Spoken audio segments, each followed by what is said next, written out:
ہم سے کسی نے پوچھا کیف کنت خلیلا، حضرت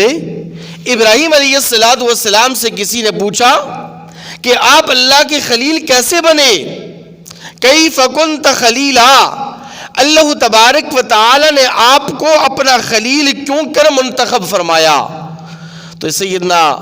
ابراہیم خلیل اللہ علیہ السلام نے جواب دیا، بذلت نفسی لنیرانی وولدی للقربانی ومالی للزیفانی وقلبی للرحمن ہا انا خلیل الرحمن۔ اللہ تبارک و تعالی نے مجھے جان دی تھی، یہ جان میں نے اللہ تبارک و تعالی پر قربان کر دی۔ میں اللہ تبارک و تعالی کی توحید کی خاطر، اللہ تبارک و تعالی کی رضا اور خوشنودی کی خاطر نار نمرود کے اندر کود گیا، تو اللہ تبارک و تعالی نے مجھے اپنا خلیل بنایا۔ میرے اور آپ کے محبوب پیغمبر صلی اللہ علیہ وسلم فرماتے ہیں، لو کنت متخذ خلیلا لاتخذت ابا بکر خلیلا، کہ اگر دنیا میں میرا کوئی خلیل ہوتا، عالم انسانیت میں اگر میرا کوئی خلیل ہوتا یا کسی کو میں اپنا خلیل بناتا، تو وہ صرف اور صرف صدیق اکبر وہ شخصیت ہیں کہ جن کو میں اپنا خلیل اور دوست بناتا۔ تو قرآن مجید فرقان حمید کی روشنی میں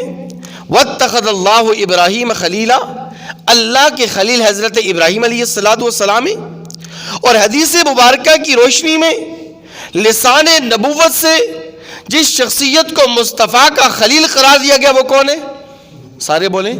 سیدنا ابو بکر صدیق رضی اللہ تعالیٰ عنہ ہیں۔ قربانیاں دونوں کی ایک جیسی ہیں۔ حضرت ابراہیم علیہ السلام اللہ تبارک و تعالیٰ کی توحید کی خاطر آتش نمرود میں کود گئے، اور نار نمرود میں انہیں جان کی قربانی پیش کی ہے۔ تو مصطفیٰ کے خلیل ابو بکر صدیق رضی اللہ تعالی عنہ نے بھی غار میں اپنی جان کی قربانی پیش کی ہے۔ فرق یہ ہے کہ حضرت ابراہیم خلیل اللہ علیہ السلام نار نمرود میں کودے ہیں لیکن اکیلے گئے۔ اللہ تبارک و تعالی کا میری طرح آپ کی طرح وجود اور جسم نہیں کہ اللہ بھی ساتھ گئے ہوں، اللہ جسم سے پاک ہے، وجود سے پاک ہے، لیکن مصطفیٰ کے خلیل جس غار کے اندر اپنی جان کی قربانی پیش کر رہے ہیں، وہاں اکیلے نہیں گئے بلکہ اپنے محبوب پیغمبر کو ساتھ لے کر گئے ہیں۔ صرف ساتھ لے کر ہی نہیں گئے بلکہ کندھوں پر اٹھا کر، اپنی گود میں لٹا کر اپنے محبوب پیغمبر کی حفاظت کا انتظام و انصرام کیا ہے۔ فرق یہ ہے کہ حضرت ابراہیم خلیل اللہ علیہ السلام نے جس نار نمرود کے اندر اپنی جان کی قربانی پیش کی ہے، حضرت ابراہیم خلیل اللہ علیہ السلام کے اس نار نمرود کا تذکرہ تو قرآن کے اندر ملتا ہے، لیکن اس آگ کے چیخے کا کوئی وجود نہیں جس آگ کے چیخے میں حضرت ابراہیم علیہ السلام نے جان کی قربانی دی۔ لیکن مصطفیٰ کے خلیل سیدنا صدیق اکبر رضی اللہ تعالی عنہ نے جس غار کے اندر اپنی جان کی قربانی پیش کی ہے، اس غار کا ذرہ آج تک اور آج سے لے کر قیامت کی صبح تک صدیق اکبر کی محبت کی گواہیاں پیش کر رہا ہے۔ دوستو، حضرت ابراہیم خلیل اللہ علیہ السلام نے جس نار نمرود کے اندر اپنی جان کی قربانی دی ہے، وہاں باہر تو امتحان ہے لیکن اندر امتحان نہیں۔ اندر تو نار نمرود گل گلزار بن گئی، اندر تو نار نمرود جنت کا باغیچہ بن گئی، ایئر کنڈیشن بن گئی، اے سی روم بن گئی، لیکن مصطفیٰ کے خلیل ابو بکر صدیق رضی اللہ تعالی عنہ نے جس غار کے اندر اپنی جان کی قربانی پیش کی ہے، وہاں باہر بھی امتحان ہے کہ غار کے منہ میں کفار مکہ کے سرغنہ حضور اکرم صلی اللہ علیہ وسلم اور صدیق اکبر رضی اللہ تعالیٰ عنہ کے خون کے پیاسے قاتل کھڑے ہیں، اور اندر بھی امتحان ہے کہ اندر کالا موذی سانپ موجود ہے جو پیغمبر علیہ السلام کو نقصان پہنچانا چاہتا ہے۔